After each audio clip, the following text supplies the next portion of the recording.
one last time.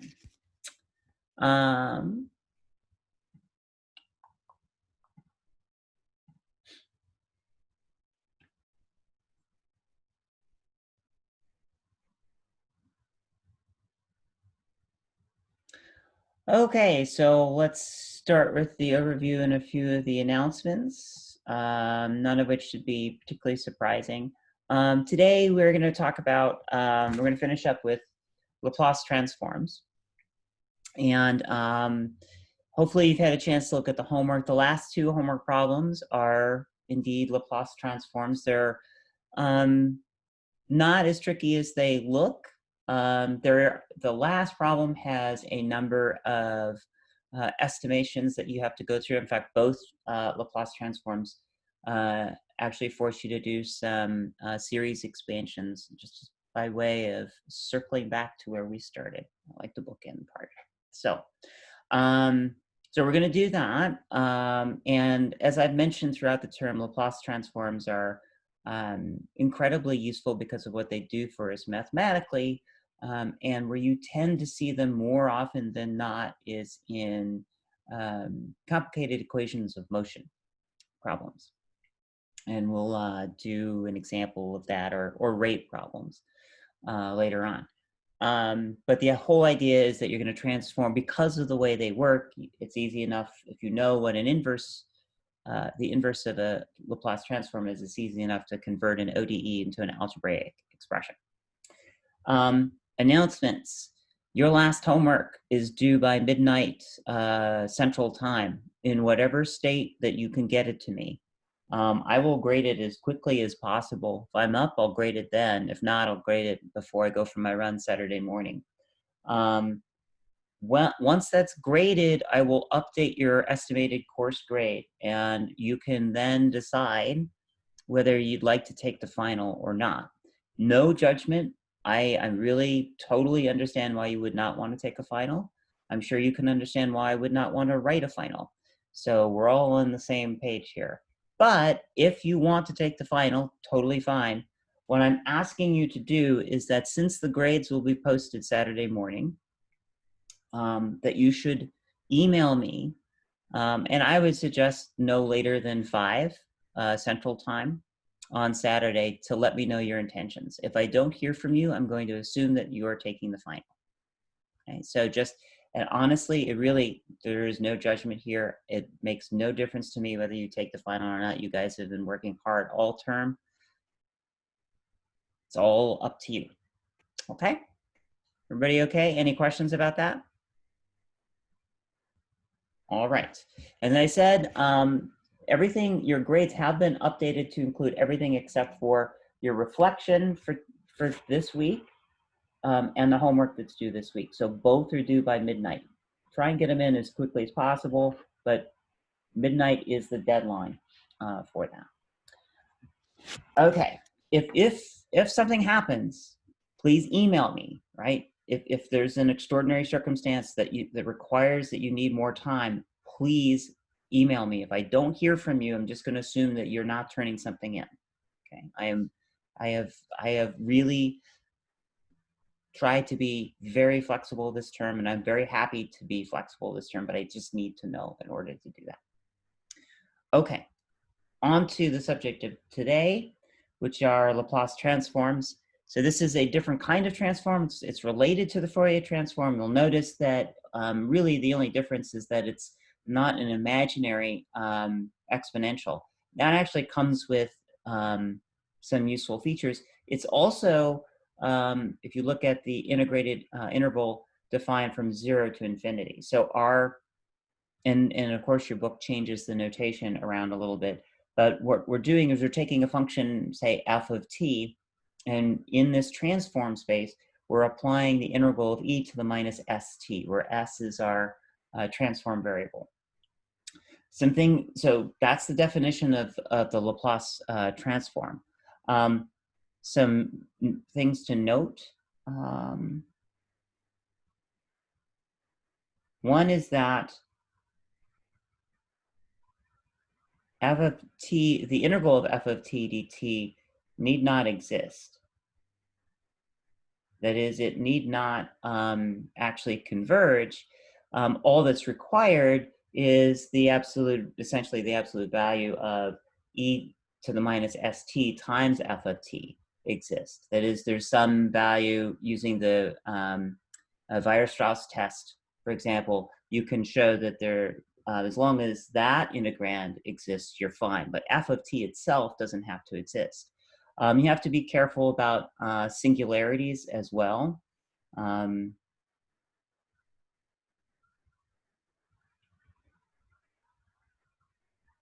That often shows up in terms of when these Laplace transforms are applicable. And you'll notice in the tables, and in particular, I'll direct you towards table 20.1 in your textbook, which you will find most useful, which is a list of Laplace transforms and inverse Laplace transforms. And you'll notice that the transforms are valid for particular values of s. Usually they have to it's because they're avoiding a singularity in the definition. And then finally, the Laplace transforms are linear, so you can break apart. You can just like the Fourier transforms, you can break these apart and apply them term by term. So what does this all get us? We look at some quick examples. If we want to look at the transform of a constant, say f of t is equal to 1, t greater than 0, then the Laplace transform of f of t, the Laplace transform of 1, is just the integral from 0 to infinity of e to the minus st dt, or 1 over s, with s greater than 0. The whole purpose of this is that you can then build up a bank of Laplace transforms. So you know that whenever you see in a Laplace transform equation or problem 1 over s, you know that the actual function is just a constant. In fact, is equal to 1. Right?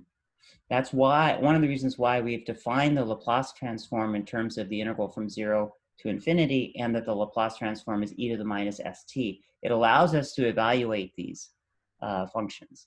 We can look at f of t as an exponential, say e to the kt, again with t greater than 0. The Laplace transform of that is, again, would be the integral from 0 to infinity of e to the kt times e to the minus st dt, and that equals 1 over s minus k, with s greater than k.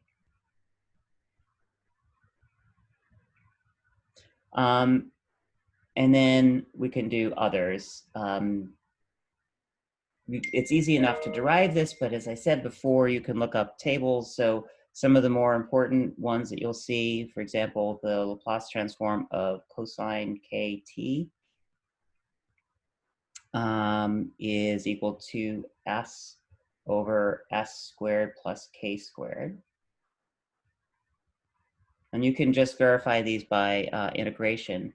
Laplace transform of sine kt is equal to k over s squared plus k squared. And similarly, you can do the same thing for, say, hyperbolic cosine of kt. That equals s over s squared minus k squared. And you can look up the stuff for hyperbolic sine. The other thing that, the other one that you run into a lot is the Laplace transform of t to the n. And if you think about it, that's the integral from 0 to infinity of e to the minus st t to the n dt. And that's equal to, depending on how you write it, you could write it as the gamma function of n plus 1 over s to the n plus 1. But that's the same as n factorial over s to the n plus 1. right? So that's really all there is to it. When you get a, well, it's not all there is to it. So this is the first part of it, right? If you have a differential equation that has these pieces to it, then you know that if you do the Laplace transform, particularly say it's an inhomogeneous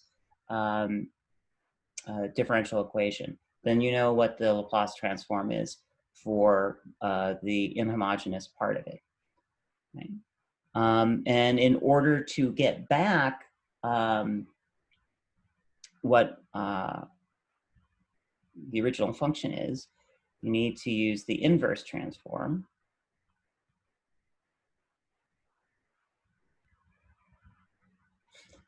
And what's really interesting here is that we can define this, right, by essentially reversing the operation, but we generally don't.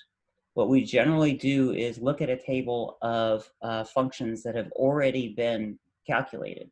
So if you look at table 20.1, you will find a list of basically L to the L minus 1 of f of s. That operation gives you your f of t. The only issue here is how you take apart these different functions, and that's where it becomes really important to go back to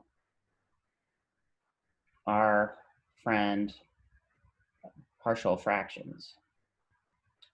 Oftentimes what we'll see in our solutions are partial fractions. So for example, oops. And the idea is to pick apart everything so that you can see which component, the different components that might lead to individual Laplace transforms.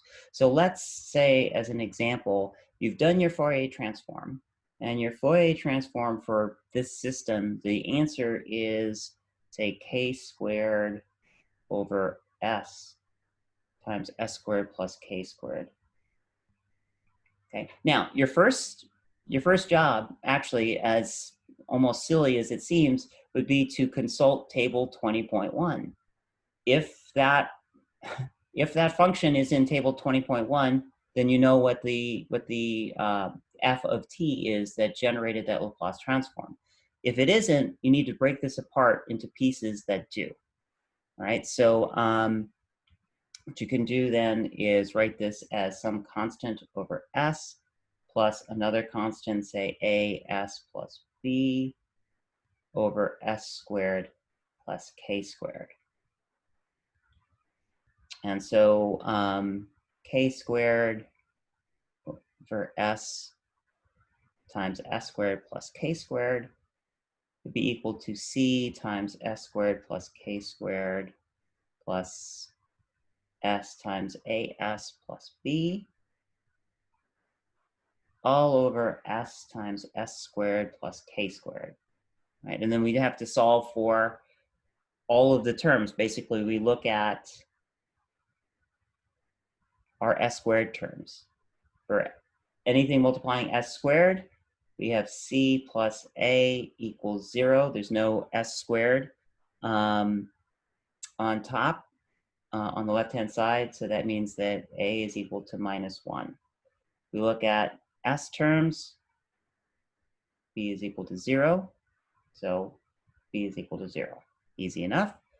And if we look at constant terms, we have c k squared is equal to k squared, and so c is equal to 1.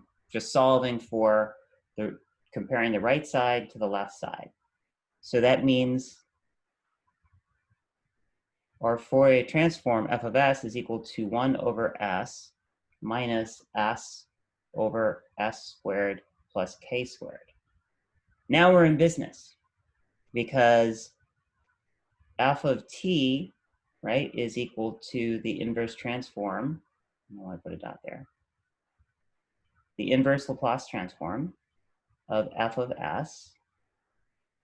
And so that's the inverse transform of all of these. So we have to ask ourselves, what function gives us 1 over s when we Laplace transform it? What's that function?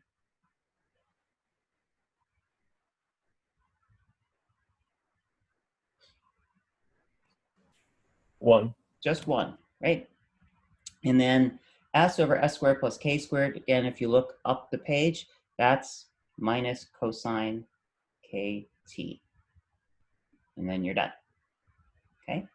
So often what you're going to find when you do these problems is that you're going to have your transform problem. It's going to not be necessarily in the table. If it's in the table, great, you're done. You found the answer. If it's not, you have to do a partial fraction decomposition. Okay? Seem straightforward? Okay, I just want to remind myself. Okay, so the last bit we need, well, what do you think the last bit we need is in order to do differential equations? That's what this is all about. Derivatives. Yes, so we need to define, and ultimately, we're not going to cover it in this class, but it's certainly in the reading. We can look at integration as well. We can go back and forth, and that can actually develop a class of physics problems called integral derivative problems, equations. We're not going to deal with that, but what we need to do in order to kind of close the loop here is look at what happens when we take derivatives. So Laplace transforms of derivatives, which, if you remember, we had to do with Fourier transforms as well, right? And it turns out that this is pretty straightforward, similar to the Fourier transform.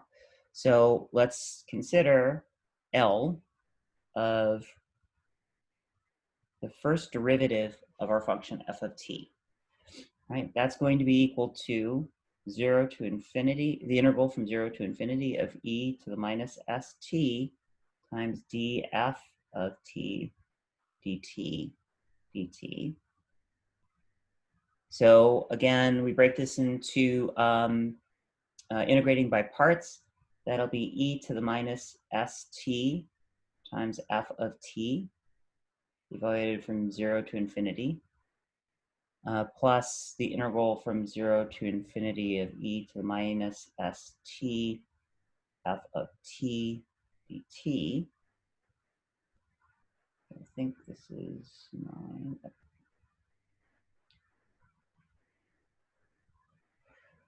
We can evaluate this pretty straightforwardly, and this ends up being s times the Fourier transform of t minus f evaluated at 0.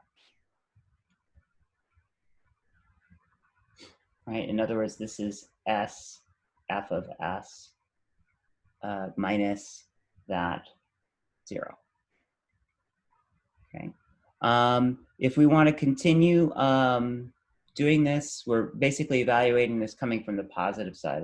If you look at the book, you'll see like a little plus 0, just to avoid singularities. So basically what this does is we replace differentiation with multiplication. So differentiation becomes multiplication. Okay. Again, we are trying to avoid doing calculus. Sorry, Newton. So in general, if we want to do the Laplace transform of the nth derivative, that's going to be s to the n times the Laplace transform of f of t minus s to the n minus 1 times f of 0 minus f to the n minus 1, 0. This is going on until we get to the end of our derivative chain. In the examples that I've asked you to do in the homework, that's generally, we're only looking at second order derivatives. So that's typically where we stop. So let's look at some examples. And moving things around so that we can fit these examples in.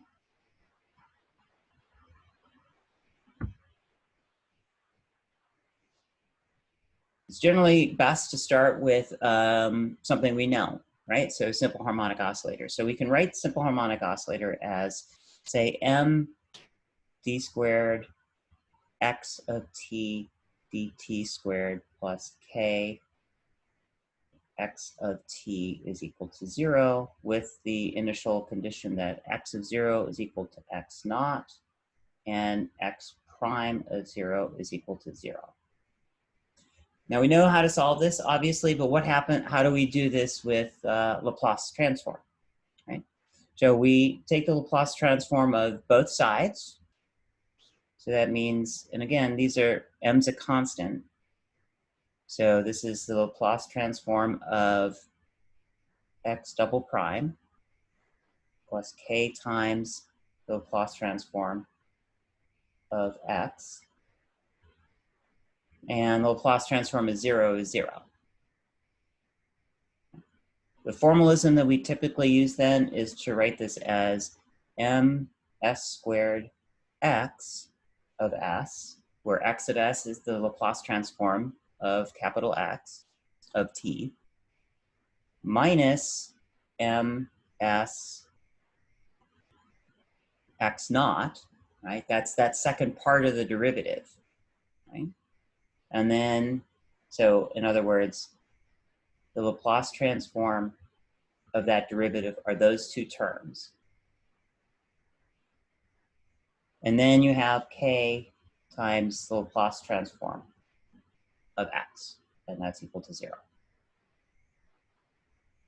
So now we have taken this second order differential equation and we've transformed it into just an algebra expression where we're solving for the transform, little x of s. So little x of s is equal to x naught times s over s squared plus omega naught squared, where we've done the usual and combined k and m into our omega naught squared. We look at table 20.1, or you get so much, you do this so often that you start to recognize that this is, of course, cosine, right? Then you have x of t is equal to x naught cosine omega naught t. So, yeah. So let's be clear on what we have here. Our first step is to take the Laplace transform. So this is the Laplace transform. The second step is to take the inverse transform. And the way that we generally do the inverse transform is to look at the table, and if we don't see what's on the table, then we try and beat the partial derivatives into shape, or the partial fractions into shape. All right, any questions? Now, your two homeworks, your first homework dealing with Laplace transforms is exactly a simple harmonic, well, it's not simple, but is a harmonic oscillator problem. And then your second one is a radioactive chain decay of 3 species, both of which actually can be solved analytically. But the reason why I assign them is so that you can check those answers. Okay, so now I wanted to build in time so that you can get some practice with this for the in-class problem.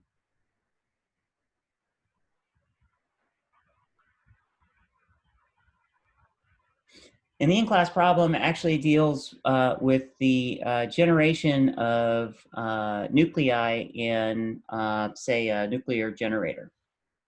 So you can write that differential equation as dn2 dt is equal to see, I'm going to write this now. No.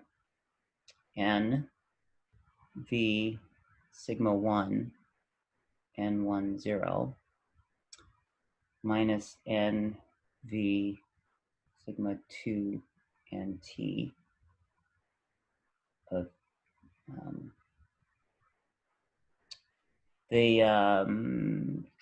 want to make sure this is explicit. This is a T, this is obviously a T. I'll explain these terms in a second. And then minus lambda 2 N2 of T. So what is this saying? NV is essentially an expression of the neutron flux in the reaction. Sigma 1 and sigma 2 are, of course, cross sections for interaction. N1 0 is the initial amount of parent isotope, right? So you can imagine that you've got your parent isotope, you're bombarding it with neutrons. There is a decay factor because the daughter isotope itself can break apart because of the neutron bombardment, and it can decay itself, right? So the differential equation that expresses the production of this daughter isotope in, say, a nuclear reactor is given generally by this form. So what I want you to do is use Laplace transform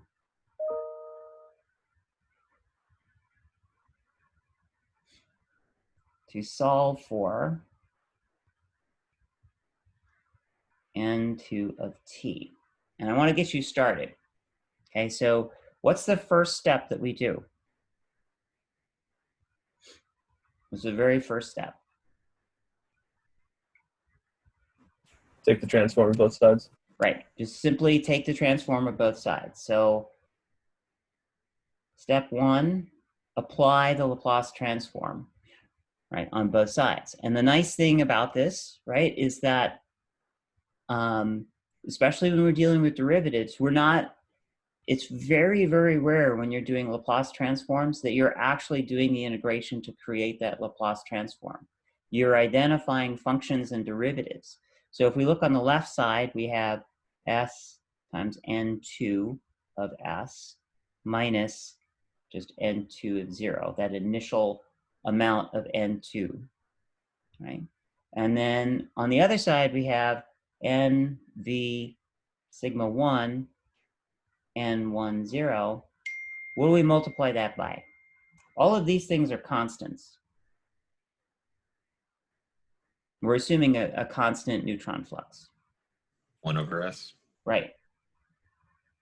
So basically, if you just have a constant and you take the Laplace transform of it, it's going to be that constant times 1 over S. And then minus lambda 2 N2 of S. Again, little n2 of S is the transform. I got ahead of myself here. Well, we can write it a couple of different ways. And minus NV sigma 2 N2 of S. Right, so we have all of those terms. I would suggest, to make this easier for you, to let A be NV sigma 1 N1 0. That's just a constant. And let B be equal to lambda 2 plus NV sigma 2. Then use partial fractions and inverse Laplace to find, and first to find N2 of S, and then from that to find N2 of T. Okay, everybody see what you need to do? Thumbs up if you understand what you need to do. All right. Let's is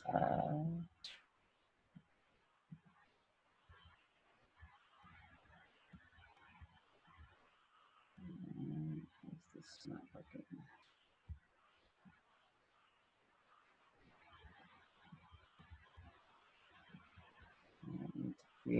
breakout rooms, and it's not popping up here. Hang on a second.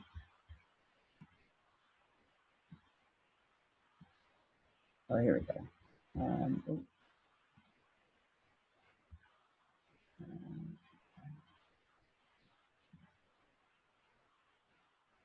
many people we got here?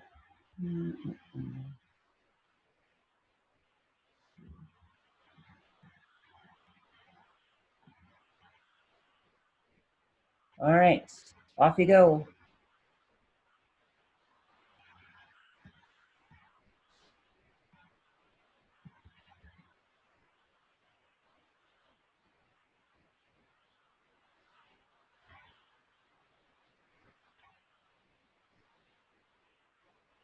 You're always last, Stephen.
a hole again. The first one's back. Oh, nice work. Yeah. We didn't plug A and B back in. It just, Okay. but I mean, plugging B back into the exponential would just be annoying. It would be, but on the other hand, it might be useful if you want to see how things depend on variables. But Oh, yeah. man. Maybe you're right. but limited behavior. But that's fine. That's yeah. fine. I mean, you understand that. I mean, since B is in that exponential anyway, if you just look at what the terms are in B, if one dominates the other, that, you can see that, it would then maybe N2 might become a constant, right? And in fact, as T goes to infinity, N2 ought to asymptote to a constant, which would be the fraction, the ratio of A over B. Yeah. So we got B in the exponential. So we did something right. Right. Good way to end the course. Yeah. I'll take it. Here, let me over.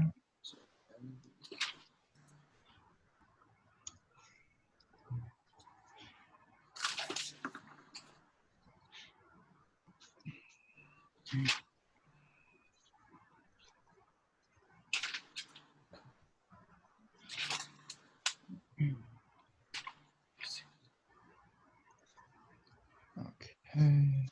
Oh my, yeah, no.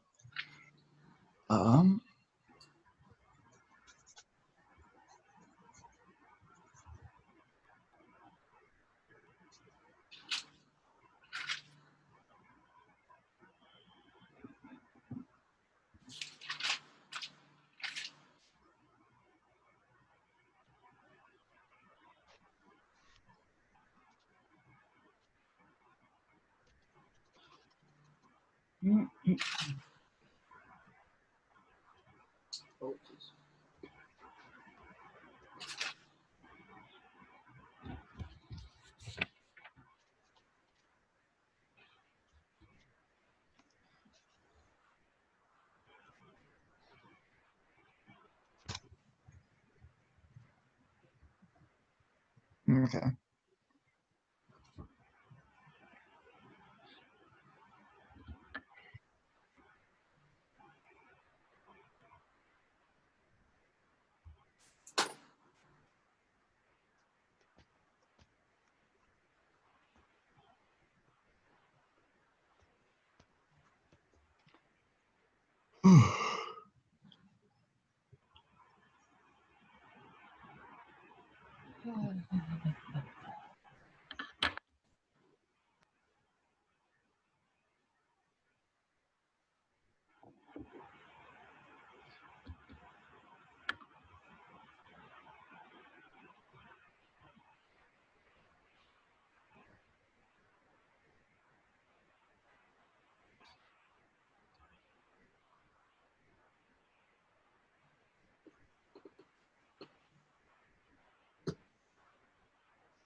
Kitty! Aw. Oh. You're muted. Yeah, I bumped his carrier. Aw. Yeah, no, we're staying at my girlfriend's parents' house tonight just because it's she has to work today, and we have to take him to the vet for a checkup. Oh, nothing serious then. No, nothing serious. He was panting a lot on the drive over here because I think he gets motion sick. But yeah, he was like panting and breathing really fast. He started to foam up a little bit. I think like as he's like about to puke. Oh, no. But he's fine now. You like pulled him up so he could see the road? Yeah, he wasn't too thrilled with that.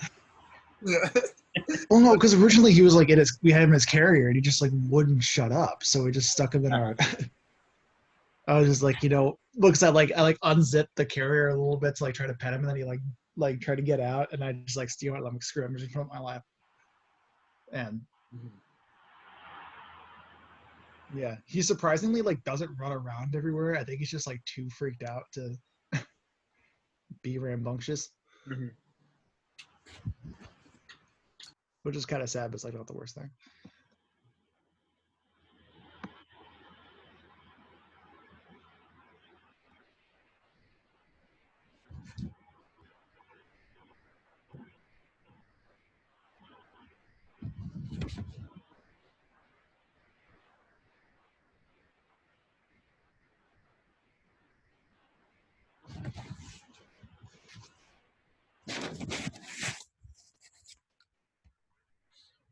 Mhm.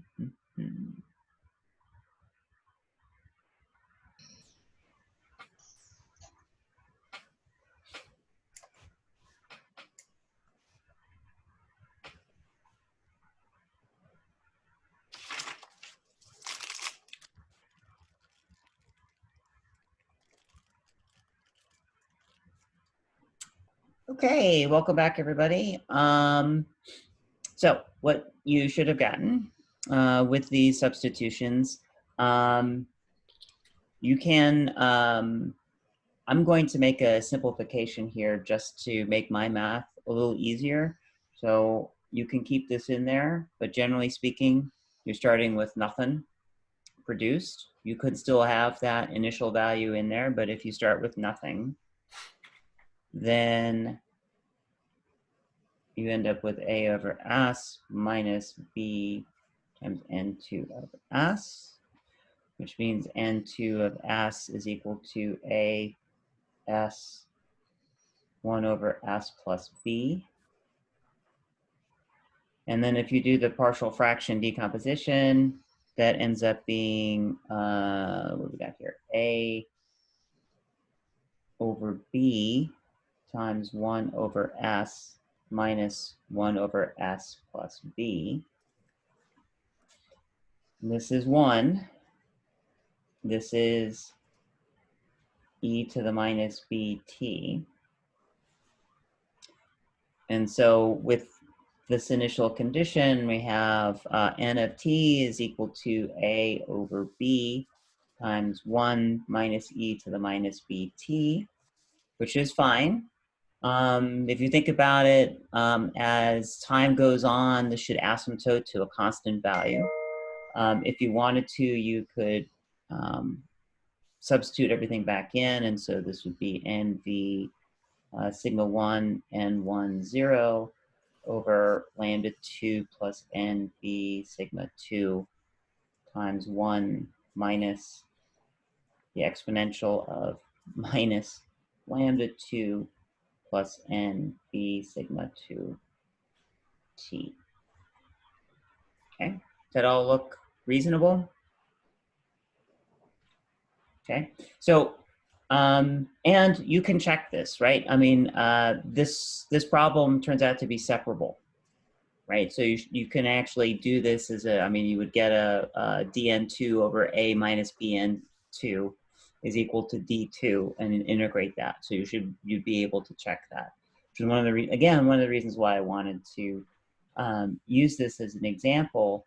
And of course, the utility of this extends far beyond just one derivative.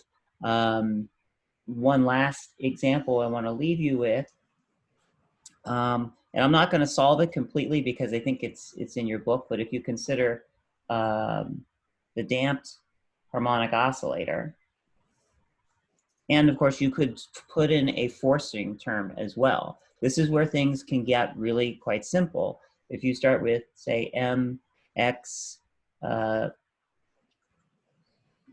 double dash or double dot, in this case for t, plus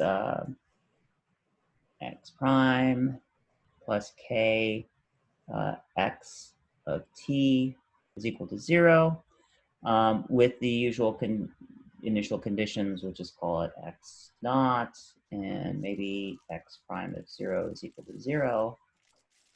To solve something like this,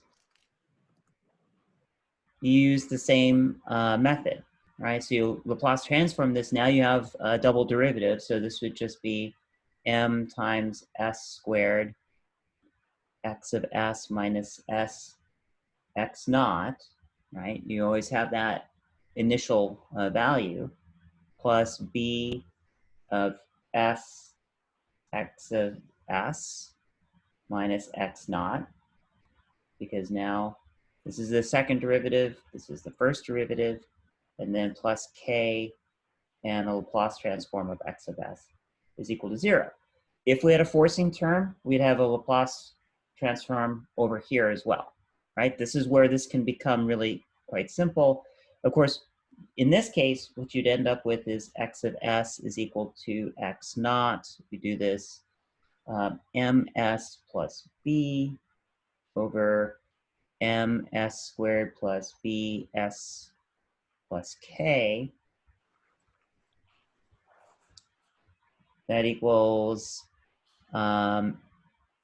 s plus b over m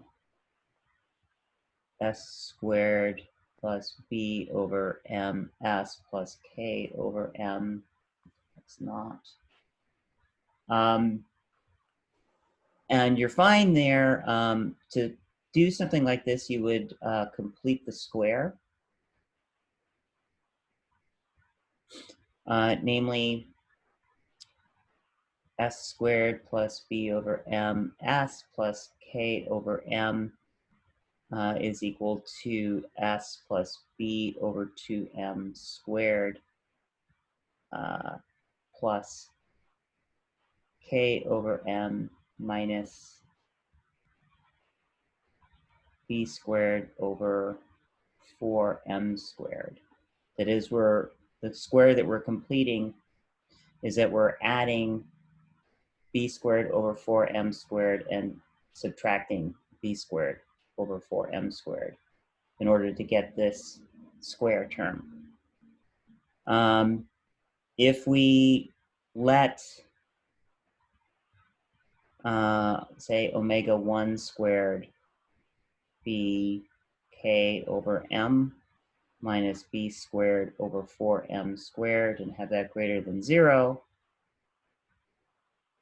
then we have our final transform of x of s is equal to x naught times s plus b over m, excuse me, times s plus b over 2m squared plus omega 1 squared. From there, it's a matter of taking this and once again doing a partial fraction decomposition and then recognizing what each of those pieces are. What you'll find is essentially basically s over s squared plus omega squared and omega over s squared plus omega squared. In other words, leave that as a function or as something you can look up either in your book or work on your own. By looking at the partial fraction decomposition, you would end up with x naught e to the minus b over 2m t times cosine omega 1 t plus b over 2m omega 1 sine omega 1 t. Subject again to the boundary conditions. So while that may look like that was a lot of work, think back to the first time that we tried to deal with a damped oscillator, right? That was a lot of moving around with that differential equation. This became a multiplication problem, then a partial fraction decomposition, then looking stuff up in a table or recognizing especially cosine signs, exponentials, and constants, essentially. And again, as I said, if you put a forcing function on the other end, that would be just another term on your Fourier transform that you would then do the inverse transform and look up. Any questions or comments about that?